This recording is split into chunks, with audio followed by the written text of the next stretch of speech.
played host to 10 Super Bowls. Here's a look inside the Mercedes-Benz Superdome in New Orleans. Coming up, we've got what should prove to be a good one between the Denver Broncos and the New Orleans Saints.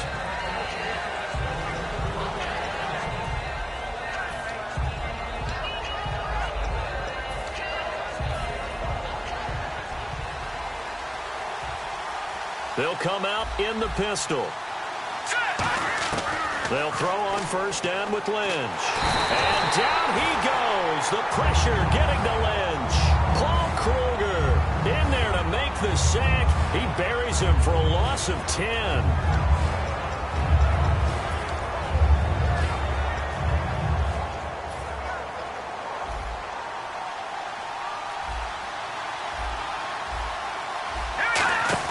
On second down, here's Lynch.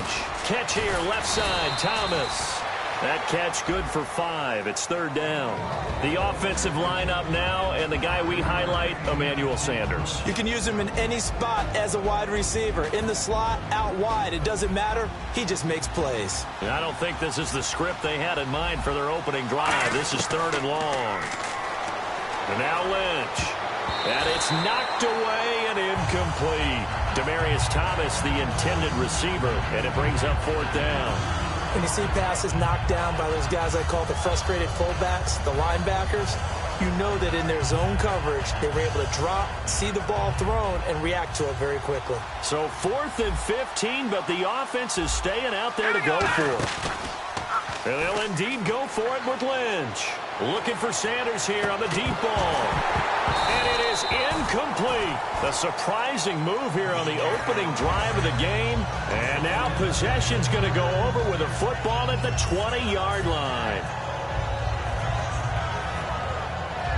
And a great spot to start this drive from here.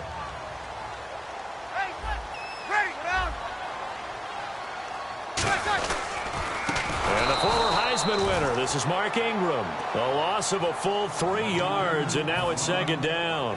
When we did DeMarcus Ware's games in Dallas, didn't we spend most of the time talking about him rushing the passer? We did, and how about now? Oh, boy, he's expanded his game in a big way. Really does a great job in the run game now, using his length, using his leverage to hold the point of attack and make plays as we just saw there.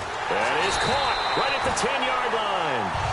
A nice pickup of 14, and it moves the stick, sets up a first and goal.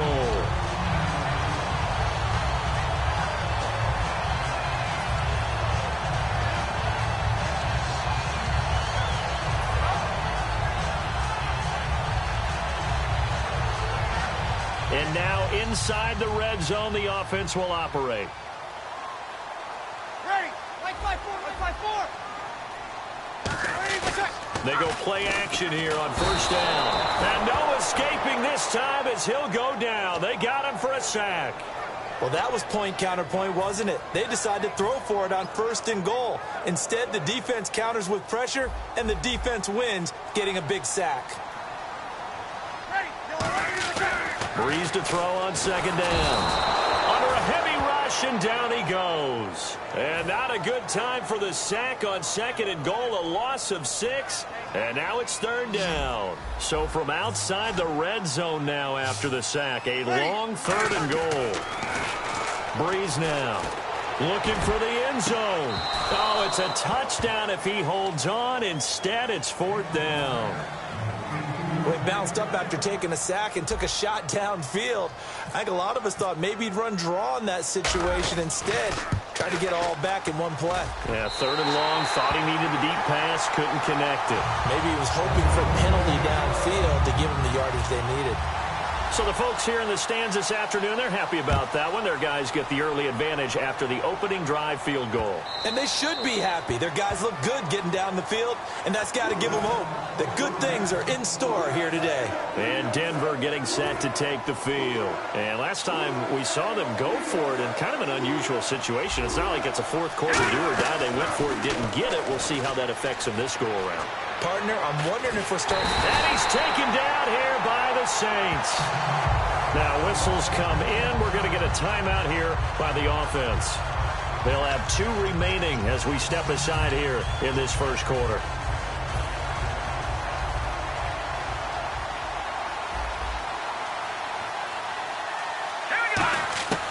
Lynch looking to throw on second. And the hit jarred it loose. It's incomplete.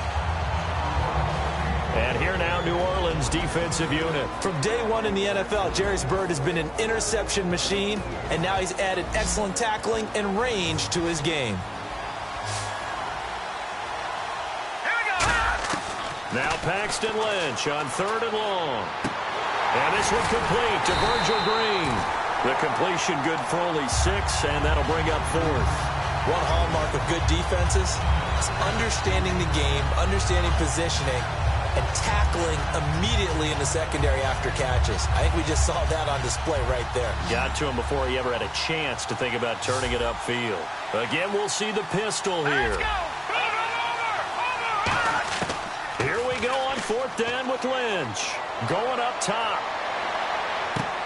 And this is incomplete. Boy, a real head-scratcher there. And the Saints are going to get it back and in great shape.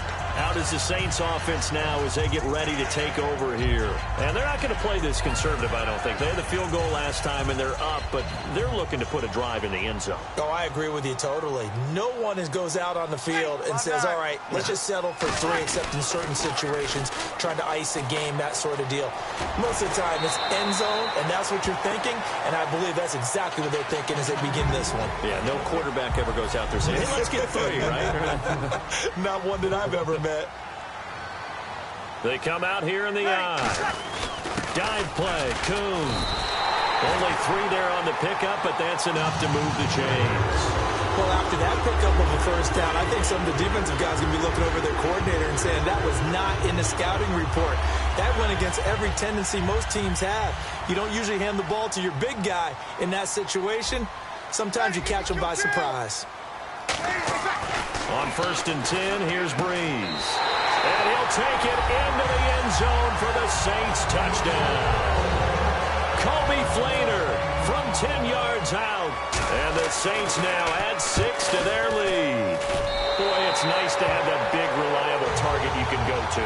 Each and every time. A lot of people see that position as a fallback. Throw it to them when all else fails. Not at all. This guy can make plays, and that's exactly what he just did. Yeah, play here for a touchdown. And this will be a touchback as that sails over the end line. So the Broncos coming out now. And last time, went for it on 4th, didn't get it. We'll see if they can pick themselves up off the mat and do better this go-around. Sometimes I have this vision of coaches writing notes to themselves before a game. And sometimes that note says, be aggressive, stay aggressive. Maybe that's what we saw in the last possession. Yeah, they were very aggressive. This time, will it result in points? We'll find out. Again on 2nd and 10, it's Lynch. And incomplete there. A nice hit. Jars the ball free and brings up 3rd down. Whenever I see an in-route dropped, as we just saw on that play, I'm always thinking that in the back of their mind, they're worried about what's coming at them because they're going towards traffic on that route as opposed to being away from it and maybe having a little bit more space. The catch is made. Benny Fowler. They do get 9, but it leads to 4th down. Obviously, they didn't get everything they wanted on that completion, but they put themselves in a spot where you've got to at least think about going for it. I know where we are on the field, but still, you've got to think about it, don't you? And how about this one now? In their own territory, a gutsy call. They're going to go for this on 4th and a yard. Back alongside Charles Davis, I'm Brandon Gaudin. It's Bronco football to begin quarter number 2. They are, however, facing a 4th down situation.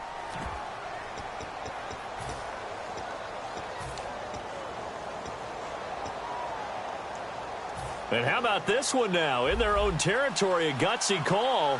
They're going to go for this on 4th and a yard. And they'll indeed go for it with Lynch. A hit as he throws, and this is going to be incomplete. Boy, a curious decision to go for it. Doesn't pay.